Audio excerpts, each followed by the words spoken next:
Alright everybody, how y'all doing? We back again. We're gonna talk about something sensitive to me. Today, see what the shirt says, Shelby Day. Alright, here we go. So I'm back in the street candy garage, still in quarantine, just got off work a little while ago. One of those essential workers, so I gotta be, around a bunch of stuff I don't wanna be around. So anyway, so a couple years ago, I go to Mustang Week with a friend of mine. And we see some GT350s. They just came out. I thought they were great cars, but at the end of the day, they were way outside my tax bracket at the particular time.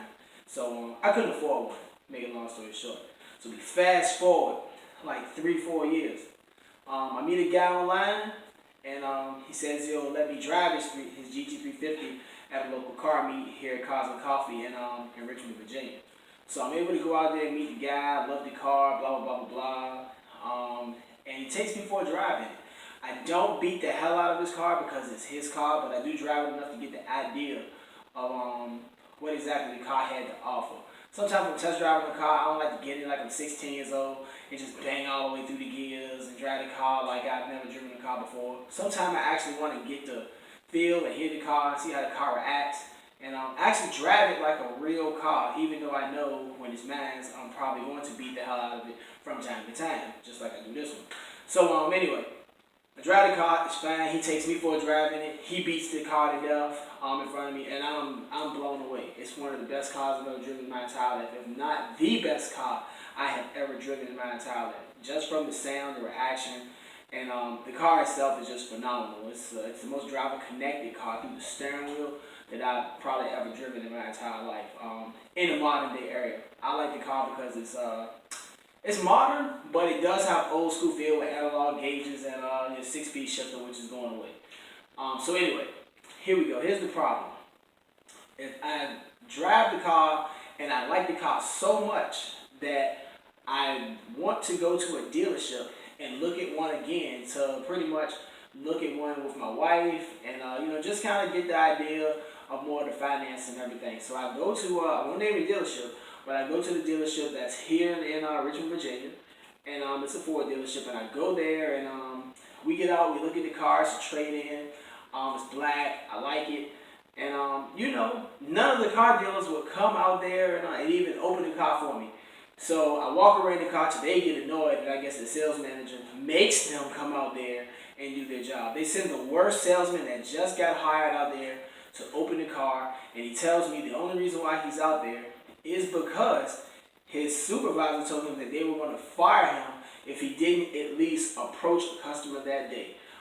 He didn't get a sale out of me that day, but it was definitely good to know how that dealership is treating their salesmen. I didn't really find them to be pretty kind and have somebody under that much stress when doing their job. The thing about commission work is this. You know when you go to that job that you get paid commission. Nobody asked you to apply there. You did that on your own.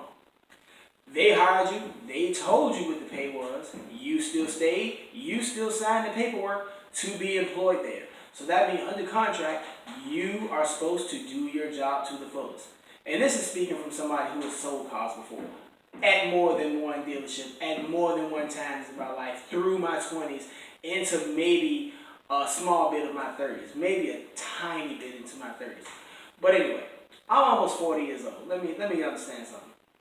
I have been in front of people where I spent 10 minutes with the person and they were in love with the car and they wanted to buy it.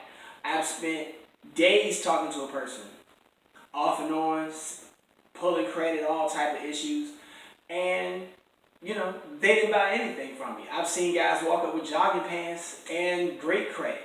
Bought a car right then and there.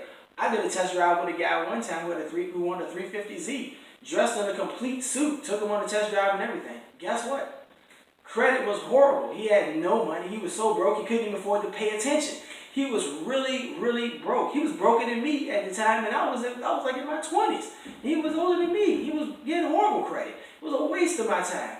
The whole day. The only part about that test drive that was good, it was my first time driving a 350Z, and they wouldn't let me drive one because it was the premier car at the dealership at the time, and they just wouldn't let me enjoy riding one. So that was the only time I got to drive one. And it turns out, he didn't buy the car either. So I've had numerous situations of jobs where I was involved in sales or 100% commission sales. These cars are, they're just probably a dealership, or they're just items that basically they have to sell. You know, that's really all they are. If you go buy a pair of shoes, you try on the shoes. You look in the mirror. You don't just go there and let me get a size 9 in Nikes or some Adidas or some Pumas or whatever the case may be, and then you walk off. You give the money, you walk off. No, you want to see yourself in it. If you go get a loan for a house, or you get the house built, you just don't go to Ryan Homes or Eastwood Homes or Boyd Homes or whoever your house is built through, Stylecraft or whoever, hand them $20,000, $30,000 and say, hey, I'll see you guys in 9 months when my house is built. No, you're going to see some models of the house before you give people this kind of money. When you're cross-shopping loans, what do? You're going to go cross-shop your loan and the products. You're going to look at interest only. You're going to look at adjustables. You're going to look at fixed rates. You're going to look at every single thing that has to do with you involving and giving your money to somebody to make them do their job because it's in your best interest, because this is your money that you work hard for. At the end of the day, a car is at a dealership. It's just an item for sale. It's not their item. It's just an item for sale that you're there to buy. It's just merchandise. That's all I look at it. It's just merchandise. It's your right to go there for them to be able to open the car up, for you to go through it, look at it, take it for a test drive. These are items. They're just made on a production line. You know, hundreds and thousands of cars come off a production line. That's all they are.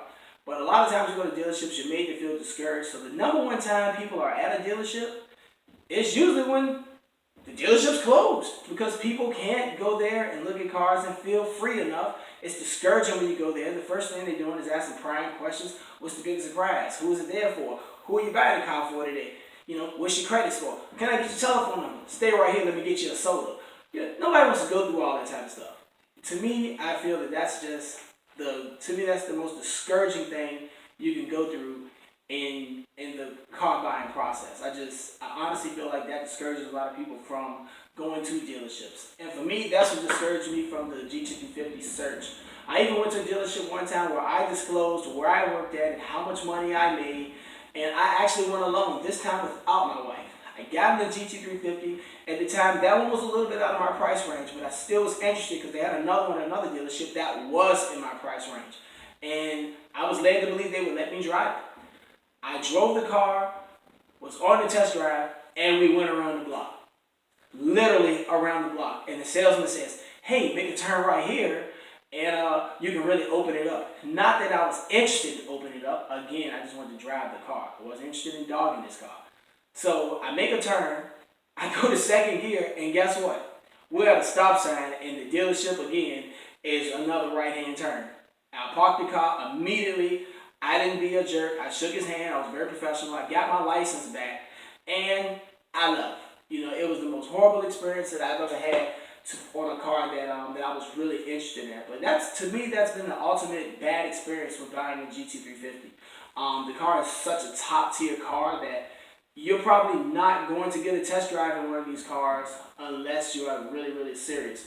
And at the time, I was really, really serious. I think it's probably the next car I will own, but I do think that the next time I do go buy one, I'm probably going to try to buy one from, maybe a dealership, and I'm going to probably choose the salesman there that hasn't sold a car, or a salesman that they just hired. I know enough about the car where I don't feel like I should give that money to the oldest guy there who has repeat customers. I want to actually give the money to somebody who needs a sale.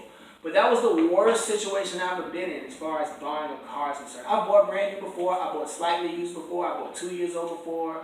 I bought regular used and old cars before.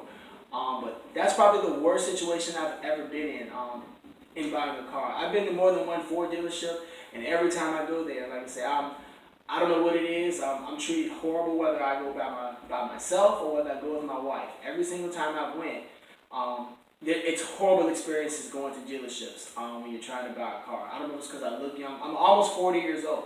So when I go to lots and I'm looking for cars, I'm very serious. I'm not a kid or anything like that. I'm looking to spend money, but I won't volunteer to give you my money if you don't do your job. Like I said, I've been part of commission sales before. I haven't always worked by the hour. I've had commission sales jobs in finance before, and working in commission sales where I was actually selling cars. And I worked at a dealership where I worked by the hour. And like I said, it didn't matter to me what you look like. I didn't care. To me, it was just merchandise. It was just merchandise. I honestly believe that.